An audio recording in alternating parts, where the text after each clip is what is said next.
Hello, Year 7, and welcome to today's lesson. To start off with, a knowledge retrieval task, and this is based on the work we did in the last lesson on symbolism in By the Sea. What do you think the following terms might mean or might symbolize? The mermaids, the basement, frigates, the upper floor, hempen hands, a mouse, my belt and bodice. I'd like you to write out the words from the poem. I'd like to write out what you think they mean. If there's any you're not sure about, leave it blank, and you can write that in when we come to look at the answers. Spend about 3 or 4 minutes having a go at that, and then when you're ready, move on to the next slide. Most of these we covered. One or two of them we didn't. Mermaids are obviously other women. The mermaids in the basement. The mermaids are women. Remember, the frigates are a metaphor for men, therefore the mermaids are a metaphor for women. The basement, as we discussed last time, is the bottom of the sea, and it is symbolic of women being in an inferior position. The frigates on the upper floor, they are men. The upper floor is the surface of the sea, and that is symbolic of men in the dominant position, or, if you were feeling particularly brave, the patriarchy. Hempen hands, they were ropes coming from the ship, and the ropes symbolize men reaching out for her, presumably to trap her or to keep her captured. A mouse is a metaphor for her, a woman being small and weak in comparison to the frigates, the massive masculine ship. My belt and bodice. Belts and bodices, they're designed to keep you constricted. They're designed to keep things in, and they symbolize her, the speaker, being trapped. They are images, tools of entrapment. Tick the ones you got right, and green pen the ones that you didn't get or the ones that weren't strictly accurate. For reference, here's the slide from the last presentation with the poem on it and some of the symbolism, some of the imagery in the poem. You will need a copy of the poem to refer back to. There's obviously one also attached to the task, but in case you need to refer back to it, here it is. You'll recall when we did the Kraken, that the Kraken had a rather interesting rhyme scheme where individual chunks of the poem rhymed, but the rhyme scheme changed as the poem went on. Now, this poem, and remember the rhyme scheme is the pattern of rhyming words in the poem. This poem has a slightly different kind of rhyme scheme. Now, if you look at the first two stanzas, there are words that don't rhyme at the end of lines. I started early, took my dog and visited the sea. The mermaids in the basement came out to look at me. Dog and basement don't rhyme, sea and me do. And frigates in the upper floor extended hempen hands, presuming me to be a mouse aground upon the sands. And again you can see floor and mouse don't rhyme, hands and sands do. This is called an irregular rhyme scheme. You need to make sure that you write down that the poem has an irregular rhyme scheme. There are some rhymes, but not everything does rhyme. Now, what might this have to do with the idea of freedom from rules or escape? Well, it suggests that in some respects, she is trapped. In some respects, she is stuck conforming to the expectations of this society. But in some respects, she has freedom. Now you remember that in the Kraken at the end of the poem actually breaks out, breaks the poem, breaks free. In this case, we have a situation where in some respects, the poet feels trapped. And remember, one of the themes of the poem is being trapped, and she is trapped in the rhyme scheme. But in some respects, she is free. She's able to break the rhyme scheme. She's able to break out of this constricted society.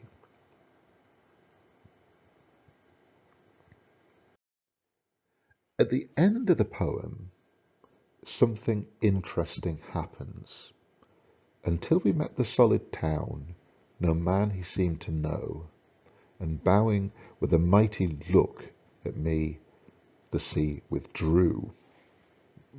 Now, it might look on the surface like there isn't any kind of rhyme scheme there, but when you look very carefully, what you've got are a series of what are called half rhymes, words that almost rhyme but don't quite. If you look at it, we've got ow, town, oh, no, ooh, look, ooh, drew.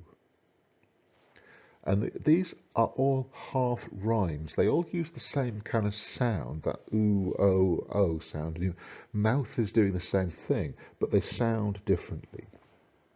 The poem ends with a half rhyme. And what is the effect of this? Well, the effect is one of compromise. The effect is that she has found a way of living in this society, that she has found a way of living in a patriarchal society that she perhaps isn't happy with, because she's still having to rhyme. She's still stuck with the rhyme. So it is symbolic of her being still trapped, but trapped on her terms. She's managed to escape. She's managed to get away from the sea. It suggests that in a way she is a little bit closer to freedom. So do make a note of that before you move on.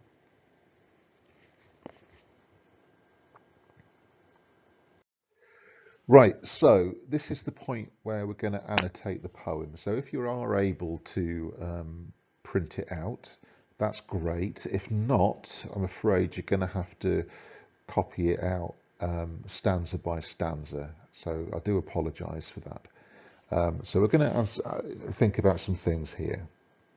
I started early and took my dog, and it starts with personal pronouns. It's written from the first person. It's written, in the narrative perspective is in the first person. It's all from the point of view of I. And she emphasises that by using personal pronouns at the very start of the poem. And these emphasise a desire to control her destiny, a desire to be in charge. And she visited the sea. And as we've said, she goes of her own accord. She's not forced to go. No one makes her go. She visited. She's taken her dog. So at the start of the poem, she's free. And this makes her an item of curiosity for the mermaids in the basement. Remember, the mermaids in the basement are metaphors for Victorian women who are trapped. They're in the basement. They're less important than men. She is being looked at, and they seem to be shocked because they are stuck in the bottom of the sea. She is on her own. She is without a man. She's got a dog, and the term "came out" suggests that they spend all of their time in the basement, and that she is a curiosity, the speaker of the poem. What you need to do is you need to annotate your version of the poem. Ideally, I'd like you to write these in your own words, but if you need to copy these down, that's fine. So once you've done that stanza, move on to the next one, please. And frigates in the upper floor extended hempen hands, presuming me to be a mouse aground upon the sands. Frigates, as you know, frigates are warships, and they are sailing at the top of the sea. They are sailing on the surface of the sea, and they are a metaphor for powerful men. They have the upper hand. They are in control on the upper floor. And extended hempen hands, they are ropes, and this vision of the ship's sailors casting out ropes, and she sees them as hands trying to trap her, and that is a terrifying image, because they are presuming her to be a mouse, and this emphasizes how men see women as weak. Now bear in mind, the poet doesn't see herself as that, but she imagines that the men, these metaphorical men, see her as weak, like a mouse, trapped aground. And the word aground suggests that they simply assume that she's in trouble. Now, bear in mind, she has chosen to go there. She's gone on her own. She's gone with a dog. And the men see her and they think there's something wrong, there's something odd about a woman being alone. Somehow they need to rescue her or capture her. And an assumption has been made. Again, make sure that you note your annotations down, ideally in your own words, but you can use mine if you want. But no man moved me till the tide went past my simple shoe, and past my apron, and my belt, and past my bodice, too. No man moved me. Now, this suggests that she is strong enough to ignore the attention of men, that she wants to be free and she is able to be free in her own terms, bearing in mind that in a patriarchal society that would be quite unusual, and that is not something that she can do anything about, because remember, the natural order of things at the time was that men were superior and men were like the tide, unstoppable. She can stand there being free. It isn't going to stop the tide, and the male power is unstoppable and she cannot resist it. And we see this image that she feels that the patriarchal society is not natural, that the belt, the bodice, these are things that trap her. These are metaphors for restriction. Now, physically, it's showing that she stands there trying to face off against the tide and it simply washes over her. Metaphorically, it could suggest her feeling of being trapped. And the repetition here of past, when past and past and past, is symbolic of the waves washing over her. She doesn't have a choice. It can't be stopped. It's a triple, isn't it? And past and past and past. She doesn't have the power to escape. The sea represents the power of men and she cannot fight against that. And made as he would eat me up, as wholly as a dew upon a dandelion sleeve. And then I started, too. And made as he would eat me up. And that's possibly the most terrifying image in the poem. The tide is a man trying to eat her, control her, dominate her, consume her. And that is a terrifying image, a frightening image that demonstrates the power that men have over women, or at least had over women at that time. And compared to the sea, this immensity of water, she is as powerless as a drop of dew, as holy as a dew upon a dandelion's sleeve. And that is a simile, a dew as on a dandelion's sleeve. And you can imagine that she's been mesmerized there about this vision of the sea almost eating her. A dandelion, by the way, is basically a weed, effectively. And it suggests that women are unimportant, like weeds. Now, started means shocked into action.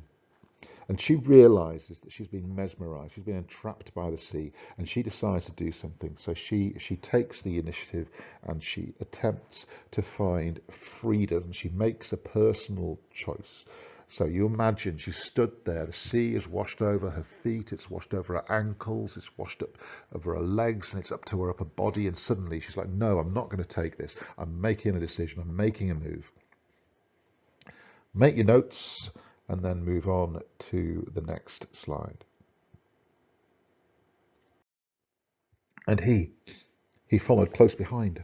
I felt his silver heel upon my ankle, that my shoes would overflow with pearl. And I love this imagery. These ideas, this imagery of the sea, the idea of the silver heel, the shoes overflowing with pearl, beautiful ideas about what the sea is like. The repetition of he suggests the attempt of the sea, the man, the patriarchy, to maintain control. She wants to leave, he follows, he wants her to stay, and he's close behind, and that means very, very near, and that is a menacing and threatening image. His silver heel, the literal experience of the unstoppable tide, the silver heel, the pearl, the silver of the sea as it crashes against the shore, the silver of the surf in the waves as it sparkles in the sunlight. If you think that his silver heel upon my ankle, and that is an image of oppression.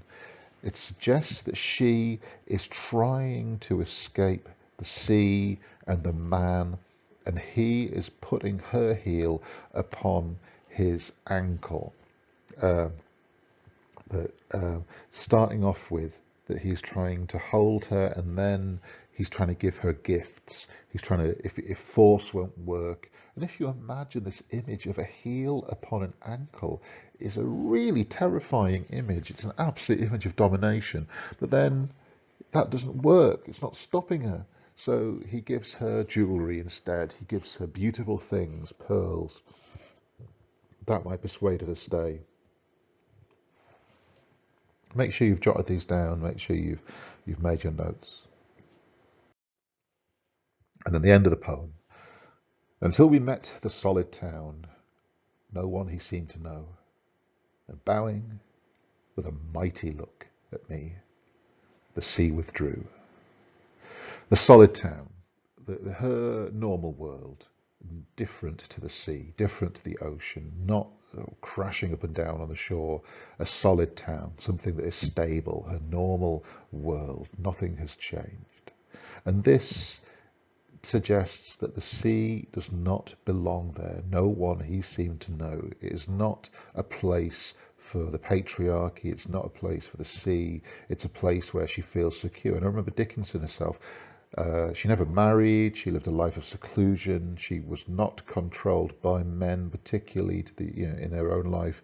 Maybe in her own mind, she feels that she, in her normal environment, is in charge.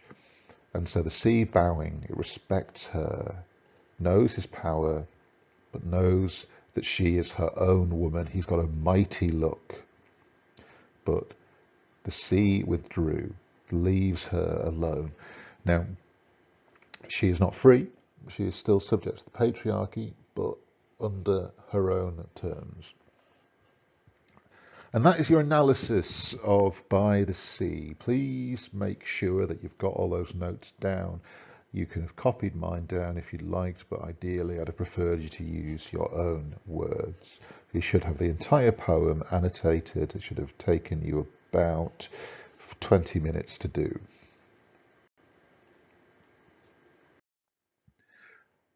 Okay. Question. In this poem, it is clear that the speaker wants freedom from the sexist rules of society. To what extent do you agree? I'd like you to give 2 more reasons why you might agree that she wants to be free, and 2 reasons why she might not want to be free. You don't have to do this as a table, you can do this as a list, but I've given you an idea for each. I'd like you to pick a couple more. Last task.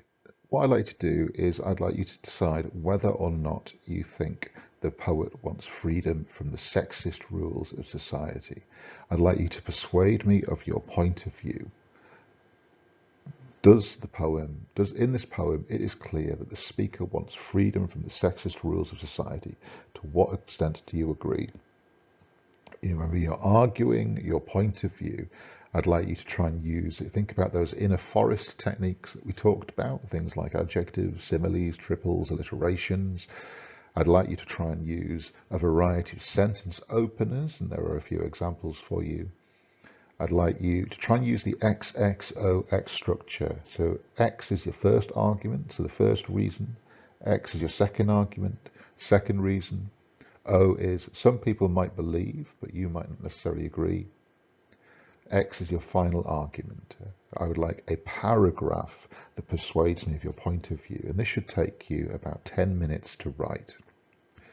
Once you've done this, please make sure that you have photographed all your work, and that should include your knowledge retrieval task, it should include your analysis of the poem, it should include your notes for this essay and the paragraph that I've just asked you to write.